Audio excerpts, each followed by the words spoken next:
Rudra education channel. నేను doctor P Anil Kumar. ముందుగా degree final year exams రాసి సిపిగేట్ ఎగ్జామ్ రాయడానికి సన్నద్ధం అవుతున్న విద్యార్థులందరికీ స్వాగతం తెలియజేస్తున్నాను. మీరు మంచి డిగ్రీలో పాస్ అయ్యి సిపిగేట్ లో మంచి ర్యాంక్ తెచ్చుకొని యూనివర్సిటీ స్థాయిలో పీజీ చేయాలని నేను మనస్ఫూర్తిగా కోరుకుంటున్నాను. ముందుగా మనం సిపిగేట్ అప్లై చేసే వాళ్ళు గుర్తుంచుకోవాల్సిన ముఖ్యమైన అంశాలను ఇప్పుడు నేను మీ ముందు ఉంచుతాను. చాలా జాగ్రత్తగా అప్లై చేయండి. అప్లై చేసేటప్పుడు ఎటువంటి తప్పులు చేయొద్దు. తప్పులు చేస్తే తర్వాత దానికి రిస్క్ తీసుకోవాల్సింది మనమే. కాబట్టి అప్లై చేసుకోవడానికి Aadhaar details, mobile number, email address ఇలాంటి డీటెయిల్స్ ఫిల్ చేయడం ఉంటుంది. కాబట్టి అప్లై చేసేటప్పుడు చాలా జాగ్రత్తగా టైప్ చేయించుకోండి. ఇంటర్నెట్ సెంటర్ కి వెళ్ళినా లేదంటే మీరు సొంతంగా టైప్ చేసినా చాలా జాగ్రత్తగా టైప్ చేయించుకోండి. స్పెల్లింగ్ మిస్టేక్స్ అనేది పోకుండా ఎస్ఎస్సి మెమో ప్రకారం మీరు ఎలా ఉంటే అలా ఫాదర్ నేమ్ గానీ ఇంకా మిగతా ఏవైనా దాని ప్రకారమే ఫిల్ చేయండి. స్పెల్లింగ్ తప్పులు ఉంటే మనమే తర్వాత రిస్క్ తీసుకోవాల్సి ఉంటుంది. వాళ్ళకి మెయిల్ పెట్టడము, మళ్ళీ మనకు ర్యాంక్ వచ్చిన తర్వాత మనం జాయిన్ అయ్యేటప్పుడు ఈ ర్యాంక్ కార్డ్ లో ఒక రకంగా ఉంటుంది, మన మెమోలలో ఒక రకంగా ఉంటుంది. అలాంటప్పుడు చాలా రిస్క్ అవుతుంది. కాబట్టి మనం చాలా జాగ్రత్తగా అప్లై చేసుకోండి. అయితే మనకు కావాల్సిన సర్టిఫికెట్లు ఏంటి అని అంటే డిగ్రీ హాల్ టికెట్ నెంబర్. మీరు డిగ్రీ అయిపోయి పీజీలోకి వెళ్తారు కాబట్టి డిగ్రీ హాల్ టికెట్ నెంబర్ అంటే first year, second year, final year కి ఒకటే హాల్ టికెట్ నెంబర్ ఉంటుంది. కాబట్టి ఆ హాల్ టికెట్ నెంబర్ ఎంటర్ చేయండి. ఒకవేళ క్వాలిఫై అయిన వాళ్ళైతే దాని ప్రకారం మీరు వెళ్ళొచ్చు. తర్వాత ఎగ్జామ్ హాల్ టికెట్ నెంబర్ ఉంటుంది. ఎస్ఎస్సి మెమో ప్రకారం దాని డీటెయిల్స్ ఎంటర్ చేస్తారు. ఇంటర్ మెమో డీటెయిల్స్ కూడా ఉంటాయి. మార్క్స్ అవన్నీ ఎంటర్ చేయాల్సి ఉంది. కాబట్టి అది దగ్గర పెట్టుకోండి. డిగ్రీ హాల్ టికెట్ దగ్గర పెట్టుకుంటారు. ఆధార్ కార్డు దగ్గర పెట్టుకుంటారు. మీకు ఖచ్చితంగా మీరు యూజ్ చేసే మొబైల్ నెంబర్, అంటే ఈ మొబైల్ నెంబర్ ఎందుకు అని అంటే మనం అప్లై చేసేటప్పుడు అప్లికేషన్ నెంబర్, రిజిస్ట్రేషన్ నెంబర్ ఆ మొబైల్ నెంబర్ కి వస్తుంది. కాబట్టి ఆ మొబైల్ అవసరము. ఈమెయిల్ అడ్రస్ కూడా ఏదైనా ఇన్ఫార్మ్ చేస్తారు మనకి. స్కాన్డ్ ఫోటో కాపీ ఒకటి అండ్ స్కాన్డ్ సిగ్నేచర్. ఇంతే తప్ప మనకు ఇంకా స్కాన్ చేసి అప్లోడ్ చేయడానికి ఎటువంటి సర్టిఫికెట్లు అవసరం అనేది ఉండదు. ముందుగా మనం ఆన్లైన్ లో పేమెంట్ చేస్తాం కాబట్టి పేమెంట్ చేయడానికి డెబిట్ కార్డు ఒకటి దగ్గర పెట్టుకోండి. మీరు సొంతంగా చేస్తే, లేదంటే నెట్ సెంటర్ వాళ్ళైతే వాళ్ళ అకౌంట్ లోకి వెళ్ళి పే చేస్తారు. కాబట్టి దాన్ని జాగ్రత్తగా చూసి మనము సిస్టమ్ ద్వారా లేదా ఫోన్ ద్వారా అప్లై చేసుకునేటప్పుడు నెట్ బ్యాంకింగ్ అనేది యాక్సెప్ట్ చేస్తుంది. అవి ఏ బ్యాంకులు అంటే HDFC, ICICI, SBI, axis bank. ఈ కార్డ్స్ మనం ముందుగా దగ్గర పెట్టుకోవాలి. తర్వాత ఫీజ్ డేట్స్ గురించి మళ్ళొకసారి గుర్తు చేస్తున్నా. వితౌట్ లేట్ ఫీ జూలై 17 వరకు ఉన్నది 2025. విత్ లేట్ ఫీ 500 ఫైన్ తోటి జూలై 24 దాకా ఉంది.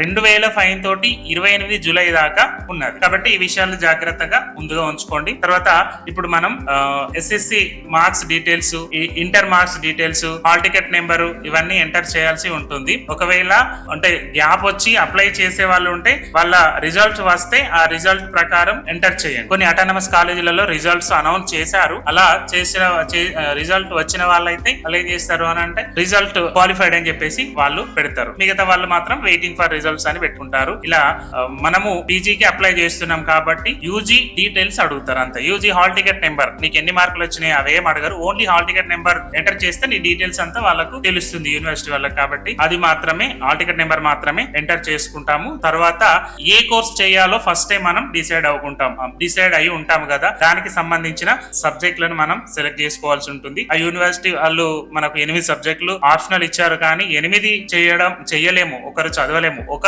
కోర్సుకు సంబంధించిన సబ్జెక్ట్ చదవాలంటేనే చాలా సతమతం అవుతున్నారు. కాబట్టి 1 లేదా 2 చేస్తే బాగుంటది. 2 కూడా అవసరం లేదు. ఒకదానిపైనే నమ్ముకొని దానిపైనే నా సలహా ప్రకారం ఏంటంటే ఒక సబ్జెక్ట్ మాత్రమే సెలెక్ట్ చేసుకొని దాన్నే సీరియస్ గా చదివి టాప్ ర్యాంక్ తెచ్చుకొని క్యాంపస్ లో సీట్ తెచ్చుకుంటే ఫ్యూచర్ బాగుంటుందని నా అభిప్రాయం. 2 సబ్జెక్టులు సెలెక్ట్ చేసుకుంటామన్నా దేనిపైన మనం సరిగా కాన్సన్ట్రేషన్ అనేది చేయలేము. రూల్ ప్రకారం మాత్రం 8 చేసుకోవచ్చు అని పెట్టారు. అంటే ఇప్పుడున్న టైం దాని ప్రకారం చూస్తే మనకు టైమే దొరకడం లేదు. ఒక సబ్జెక్ట్ టైం కేటాయించడం లేదు. డిగ్రీ ఎగ్జామ్స్ రాసేటప్పుడు 1 డే బ్యాటింగ్ చేస్తున్నారు. అట్లాంటి పరిస్థితులు మనం 2-3 కట్టగలమా? కాబట్టి అది కాకుండా ఒకటే సబ్జెక్ట్ ను సెలెక్ట్ చేసుకొని దానిపైనే కాన్సన్ట్రేషన్ చేసి యూనివర్సిటీ స్థాయిలో సీట్ తెచ్చుకుంటే మంచిది అని నా అభిప్రాయం. కాబట్టి ఇలా అంటే డిగ్రీ పాస్ అయిన వాళ్ళందరూ ఈ ఎగ్జామ్ రాయడానికి ఎలిజిబులే. అంటే ఇప్పుడు కావచ్చు, ఫ్రెషర్ క్యాండిడేట్స్ కావచ్చు, అంతకుముందు 2 సంవత్సరాలు 3 సంవత్సరాలు బ్యాక్లాగ్స్ ఉండి పాస్ అయిన వాళ్ళు, ఇప్పుడు పాస్ అయిన వాళ్ళు కూడా దీనికి ఎలిజిబులే. ఒకవేళ డిగ్రీ తర్వాత బ్యాక్లాగ్స్ ఉండి 1 ఇయర్ గ్యాప్ ఉంటే 1 ఇయర్ అని, 2 ఇయర్ గ్యాప్ ఉంటే 2 ఇయర్ అని ఇలా పెట్టేసి అప్లై చేస్తాము.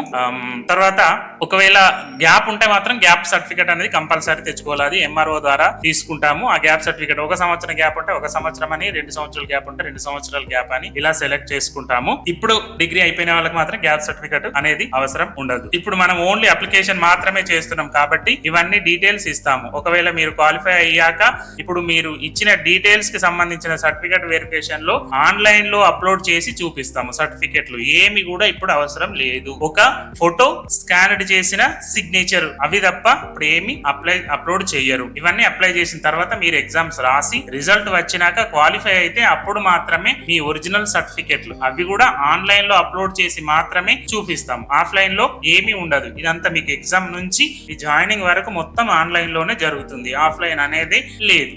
ఓకే, స్కాన్ చేయాల్సిన అప్లోడ్ చేయాల్సిన ఏంటి, ఫోటో సిగ్నేచర్ మాత్రమే మీరు ఇప్పుడు అప్లై చేస్తారు. క్యాస్ట్ సర్టిఫికేట్, ఇన్కమ్ సర్టిఫికేట్ ఇట్లాంటివి కూడా ఏం అవసరం ఉండదు. ఇది క్వాలిఫై అయిన తర్వాత జాయిన్ అయ్యేటప్పుడు ఇది నా క్యాస్ట్, దీన్ని బట్టి ఒకవేళ రిజర్వేషన్ అవసరం ఉంటే రిజర్వేషన్, లేదంటే స్కాలర్షిప్ అప్లై చేసుకోవడానికి ఇన్కమ్ సర్టిఫికేట్. అప్పుడు మీరు వెబ్ ఆప్షన్లు పెట్టుకున్న తర్వాత మీకు సీట్ వచ్చిన తర్వాత సర్టిఫికేట్ వెరిఫికేషన్ అప్పుడు ఇవన్నీ అవసరం ఉంటవి. మీరు ఎగ్జామ్ క్వాలిఫై అయిన తర్వాత ర్యాంక్ కార్డు వచ్చిన తర్వాత మీరు వెబ్ ఆప్షన్లు పెట్టుకున్నప్పుడు ఈ సర్టిఫికేట్ అవసరం ఉంటాయి. క్యాస్ట్ ఇన్కమ్ సర్టిఫికేట్స్ ఉంటే పెట్టండి, అది ఆప్షనల్. అక్కడ మనకు అప్లై చేసేటప్పుడు కొన్ని రెడ్ మార్క్ ఇస్తాడు, రెడ్ స్టార్లు ఉంటాయి, అవి మాత్రం ఖచ్చితంగా నింపాల్సి ఉంటది. మిగతావి ఆప్షనల్ గా పెట్టుకోవచ్చు. ఒకవేళ డిగ్రీ వెబ్ ఆప్షన్లు పెట్టుకున్న తర్వాత మీకు సీట్ వచ్చిన తర్వాత సర్టిఫికేట్ వెరిఫికేషన్ అప్పుడు కూడా లాంగ్ మెమోస్ లేకుంటే మీ సెమిస్టర్ మెమోస్ ఉంటాయి కదా, అవి పెట్టండి. ఆ సెమిస్టర్ మెమో కూడా రాకపోతే మీరు ఇంటర్నెట్ ద్వారా మీ రిజల్ట్ చూస్తారు కదా, అది కూడా వాళ్ళు యాక్సెప్ట్ చేస్తారు. జాయిన్ అయ్యేటప్పుడు ఇవన్నీ ఇస్తారు. ఒకవేళ లాంగ్ మెమోస్ తర్వాత మీరు కాలేజీలో ఫీజు కట్టలేక లాంగ్ మెమోస్ తీసుకోక ఉంటారు కదా, అప్పుడు ఏం చేస్తారంటే మీరు ఏదైతే పీజీలో జాయిన్ అవుతున్నారో ఆ కాలేజీలోకి వెళ్ళి వాళ్ళ దగ్గర ఫీజు కట్టేసి రిపోర్ట్ చేసి జాయిన్ అయ్యి మేము తర్వాత ఇప్పుడు కాలేజ్ నుండి మెమోస్ తీసుకురాలేదు అని వాళ్ళకు ఒక అండర్టేక్ తీసుకొని మేము ఈ రోజులలో తెచ్చిస్తాము అని చెప్పేసి వాళ్ళు మీ దగ్గర అండర్టేక్ తీసుకున్నారు. అలా లాంగ్ మెమోస్ తర్వాత కూడా మీరు తీసుకోవచ్చు. ఇలా మీరు సిపిగేట్ కి అప్లై చేసుకునేటప్పుడు ఒకవేళ మీరు మొబైల్లో గానీ సిస్టమ్ లో గానీ ఓన్ గా చేసుకోగలిగితే చేసుకోండి, ఎటువంటి తప్పులు నింపకండి. ఇంటర్నెట్ సెంటర్ కి వెళితే వాళ్ళు 100 రూపాయలు ఎంతో తీసుకొని వాళ్ళు అప్లై చేస్తారు. అక్కడ కూడా చేసేటప్పుడు మీరు చాలా జాగ్రత్తగా మీరు ఎటువంటి మిస్టేక్స్ లేకుండా చేయమని వాళ్ళతో చెప్పండి. సబ్జెక్ట్ సెలెక్ట్ చేసుకునే దగ్గర కావచ్చు, గ్యాప్ సర్టిఫికెట్ లేదంటే సంవత్సరాలు గ్యాప్ ఉన్నప్పుడు ఇటువంటివి డౌట్స్ అనేవి అప్లై చేసేటప్పుడు వస్తాయి. క్లారిటీ తెచ్చుకోండి. 1 ఇయర్ గ్యాప్ ఉందా, 2 ఇయర్స్ గ్యాప్ ఉందా, ఆ సంవత్సరాలు అడుగుతుంది. ఆ సంవత్సరాలను మీరు ఎంటర్ చేపియండి. ఆ తర్వాత ఇలా సబ్జెక్ట్ సెలెక్ట్ చేసేటప్పుడు కూడా చూసుకోండి. మీరు దగ్గర ఉండి అప్లై చేసేటప్పుడు ఏమేమి చేస్తున్నారని దగ్గరగా చూసుకోండి. ఒకవేళ గ్యాప్ ఉంటే కనుక గ్యాప్ సర్టిఫికేట్ అనేది ఎంఆర్ఓ ఆఫీస్ నుండి పొందుతారు. అది ఆ గ్యాప్ సర్టిఫికేట్ ఇప్పుడు అవసరం ఉండదు. మీకు సీట్ వచ్చిన తర్వాత సర్టిఫికేట్ వెరిఫికేషన్ అప్పుడు దాన్ని చూపిస్తారు. ఇలా సర్టిఫికెట్లు మీరు ఎగ్జామ్ రాసి క్వాలిఫై అయ్యి ర్యాంక్ కార్డ్ వచ్చిన తర్వాత మీరు వెబ్ ఆప్షన్స్ పెట్టినప్పుడు తర్వాత ఫస్ట్ ఫేజ్, సెకండ్ ఫేజ్, 3 ఫేజ్లు ఉంటాయి కదా, 3 ఫేజ్లలో మొదటి ఫేజ్ టైం వచ్చినప్పుడు మీ సర్టిఫికెట్లు అందుబాటులో లేకుంటే సెకండ్ ఫేజ్ కి అవకాశం ఉంటది. ఇలా సెకండ్ ఫేజ్ తర్వాత సెకండ్ ఫేజ్ లో కూడా మీకు సర్టిఫికెట్లు దొరకకపోయినా థర్డ్ ఫేజ్ లో అవకాశం అనేది ఉంటది. కాబట్టి ఆ థర్డ్ ఫేజ్ మిస్ అయిందంటే ఆ దేవుడే మిమ్మల్ని కాపాడాలి. కాబట్టి జాగ్రత్తగా అప్లై చేసుకునేటప్పుడు ఇవన్నీ గమనించండి. డిగ్రీ అయిపోయిన వాళ్ళు పీజీలో ఏ కోర్స్ కి ఎవరెవరు ఎలిజిబుల్, మిగతా కొన్ని షరతులు, ఎగ్జామ్ ప్యాటర్న్ ఎలా ఉంటది అనేది నేను ఒక వీడియో చేస్తాను, దాన్ని చూడండి. థ్యాంక్ యూ, ధన్యవాదాలు.